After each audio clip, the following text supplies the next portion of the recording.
محمد وعلى آله وأصحابه وبارك وسلم تسلیما قصیرا کثیرا. بسم اللہ الرحمن الرحیم. نحمده ونصلی ونسلم علی رسولہ الکریم. ایک عورت کا حضور صلی اللہ علیہ وسلم کی خبر کے لیے بے قرار ہونا. احد کی لڑائی میں مسلمانوں کو اذیت بھی بہت پہنچی اور شہید بھی بہت ہوئے. مدینہ طیبہ میں یہ وحشت اثر خبر پہنچی تو عورتوں پریشان ہو کر تحقیق حال کے لیے گھر سے نکل پڑی. ایک انصاری عورت نے مجمع کو دیکھا تو بے تابہ نہ پوچھا کہ حضور صلی اللہ علیہ وسلم کیسے ہیں. اس مجمع میں سے کسی نے کہا کہ تمہارے والد کا انتقال ہو گیا.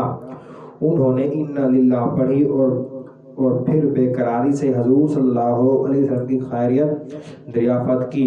اتنے میں کسی نے خامد کے انتقال کی خبر سنائی اور کسی نے بیٹے کی اور کسی نے بھائی کی کہ یہ سب ہی شہید ہو گئے تھے. مگر انہوں نے پوچھا کہ حضور صلی اللہ علیہ وسلم کیسے ہیں. لوگوں نے جواب دیا کہ حضور صلی اللہ علیہ وسلم بخیریت میں تشریف لا رہے ہیں. اس سے اطمینان نہ ہوا. کہنے لگی کہ مجھے بتا دو کہاں ہیں. لوگوں نے اشارہ کر کے بتایا کہ اس مجمع میں ہے. یہ دوڑی ہوئی گئی اور اپنی آنکھوں کو حضور صلی اللہ علیہ وسلم کی زیارت سے ٹھنڈا کر کے عرض کیا یا رسول اللہ صلی اللہ علیہ وسلم آپ کی زیارت ہو جانے کے بعد ہر مصیبت ہلکی اور معمولی ہے.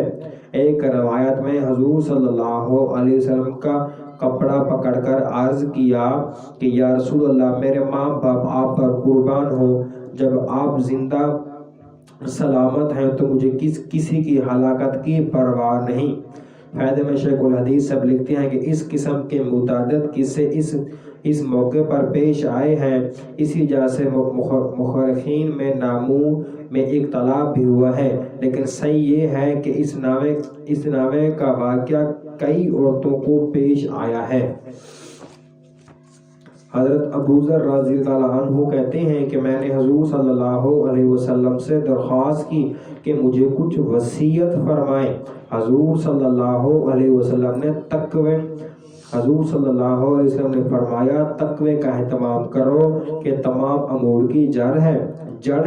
میں نے عرض کیا کہ اس کے ساتھ کچھ اور بھی اشارہ فرما دیں تو حضور صلی اللہ علیہ وسلم نے فرمایا کہ تلاوت قرآن کا اہتمام کرو کہ دنیا میں یہ نور ہے اور آخرت میں ذخیرہ.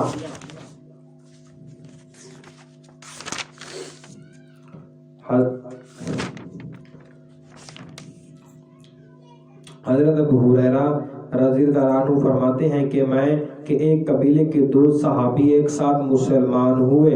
ان میں سے ایک صاحب جہاد میں شہید ہو گئے اور دوسرے صاحب کا انتقال ہوا. حضرت طلحہ بن عبید اللہ فرماتے ہیں کہ میں نے خواب میں دیکھا کہ وہ صاحب جن کا 1 سال بعد انتقال ہوا تھا ان شہید سے بھی پہلے جنت میں داخل ہو گئے. تو مجھے بڑا تعجب ہوا کہ شہید کا درجہ تو بہت اونچا ہے, وہ پہلے جنت میں داخل ہوتے ہیں. میں نے حضور صلی اللہ علیہ وسلم سے خود عرض کیا یا کسی اور نے عرض کیا تو حضور اقدس صلی اللہ علیہ وسلم نے ارشاد فرمایا کہ جن صاحب کا بعد میں انتقال ہوا ان کی نیکیاں نہیں دیکھتے کتنی زیادتی ہو گئی. ایک رمضان المبارک کے پورے روزے ان کے زیادہ ہوئے اور 6000 اور اتنی رکعتیں نماز کی 1 سال میں ان کی بڑھ گئی.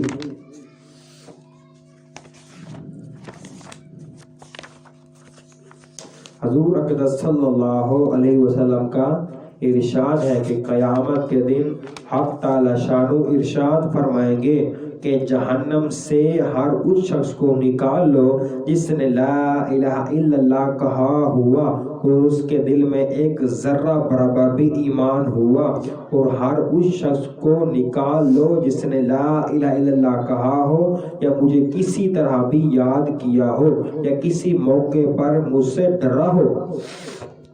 فیض میں لکھتے ہیں اس پاک کلمے میں حق تعالی شانو نے کیا کیا برکات رکھی ہے، اس کا معمولی سا اندازہ اتنی ہی بات سے ہو جاتا ہے کہ 100 برس کا بوڑھا جس کی تمام عمر کفر و شرک میں گزری ہو، ایک مرتبہ اس پاک کلمے کو ایمان کے ساتھ پڑھنے سے مسلمان ہو جاتا ہے اور عمر بھر کے سارے گناہ زائل ہو جاتے ہیں۔ اور ایمان لانے کے بعد اگر گناہ بھی کیے ہوں تب بھی اس کلمے کی برکات سے کسی نہ کسی وقت جہنم سے ضرور نکلے گا۔ حضرت حذیفہ رضی اللہ عنہ جو حضور اقدس صلی اللہ علیہ وسلم کے رازدار ہیں، فرماتے ہیں کہ نبی کریم صلی اللہ علیہ وسلم سے نے ارشاد فرمایا کہ ایک زمانہ ایسا آنے والا ہے کہ اسلام ایسا دھندلا رہ جائے گا جیسا کپڑے نقش نگار پرانے ہو جانے سے دھندلے ہو جاتے ہیں کہ نہ کوئی روزے کو جانے گا، نہ حج کو، نہ زکوٰۃ کو، نہ آخر ایک رات ایسی ہوگی کہ قرآن پاک اٹھا لیا جائے گا، کوئی آیت اس کی باقی نہ رہے گی۔ بوڑھے مرد اور بوڑھی عورتیں یہ کہیں گی کہ ہم نے اپنے بڑوں کو کلمہ لا الہ الا اللہ پڑھتے سنا تھا، ہم بھی اس کو پڑھیں گے۔ حضرت حذیفہ رضی اللہ عنہ کے ایک شاگرد نے عرض کیا کہ جب زکوٰۃ، حج، روزہ کوئی رکن نہ ہوگا تو یہ کلمہ ہی کیا کام دے گا؟ حضرت حذیفہ رضی اللہ عنہ نے سکوت فرمایا۔ انہوں نے پھر یہی عرض کیا کہ تیسری مرتبہ حضرت حذیفہ رضی اللہ عنہ نے فرمایا کہ کسی نہ کسی وقت جہنم سے نکال لے گا، جہنم سے نکالے گا، یعنی ارکان اسلام کے ادا نہ کرنے کا عذاب بھگتنے کے بعد کسی نہ کسی وقت اس کلمے کی برکت سے نجات پائے گا۔ یہی مطلب ہے حدیث بالا کا، اگر ایمان کا ذرہ سا حصہ بھی ہے تب بھی جہنم سے کسی نہ کسی وقت نکالا جائے گا۔ ایک حدیث میں ہے کہ جو شخص لا الہ الا اللہ پڑھے وہ اس کو کسی نہ کسی دن ضرور کام دے گا، وہ اس کو کچھ نہ کچھ سزا بھگتنا پڑے۔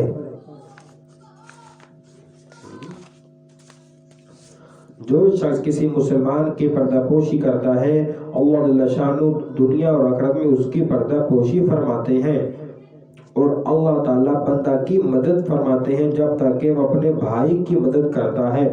دوسری جگہ ارشاد ہے کہ نبی کریم صلی اللہ علیہ وسلم کا ارشاد ہے کہ جو شخص کسی مسلمان کی پردہ پوشی کرتا ہے، اللہ جل شانہ قیامت کے دن اس کی پردہ پوشی فرمائے گا۔ جو شخص کسی مسلمان کی پردہ دری کرتا ہے، اللہ جل شانہ اس کی پردہ دری فرماتا ہے، حتیٰ کہ گھر بیٹھے اس کو رسوا کر دیتا ہے۔ حق تعالی شانو تمہاری صورتوں اور تمہارے مالوں کو نہیں دیکھتے بلکہ تمہارے دلوں کو اور اعمال کو دیکھتے ہیں۔ جو کچھ پڑھا سنا اللہ پاک ہم سب کو عمل کرنے کی توفیق عطا فرمائے۔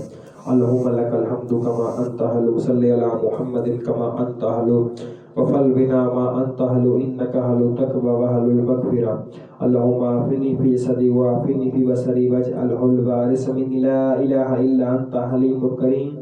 سبحان اللہ رب العرش العظیم والحمد للہ رب العالمین۔ اللہم انا نسألک من خیر ما سألک من نبیک محمد صلی اللہ علیہ وسلم، ونعوذ بک من شر ما استعاذ من نبیک محمد صلی اللہ علیہ وسلم، وانت المستعان وعلیک البلاغ، ولا حول ولا قوة الا باللہ العلی العظیم۔ رب اجعلنی مقیم الصلاۃ ومن ذریتی، ربنا وتقبل دعاء، ربنا اغفر لي ولوالدي وللمؤمنين يوم يقوم الحساب۔ ربنا آتنا في الدنيا حسنة وفي الآخرة حسنة وقنا عذاب النار۔ اللهم اغفر لي وللمؤمنين والمؤمنات والمسلمين والمسلمات، استغفر الله الذي لا إله إلا هو الحي القيوم وأتوب إليه۔ صلى الله تعالى على خير خلقه محمد وعلى آله وأصحابه أجمعين برحمتك يا أرحم الراحمين۔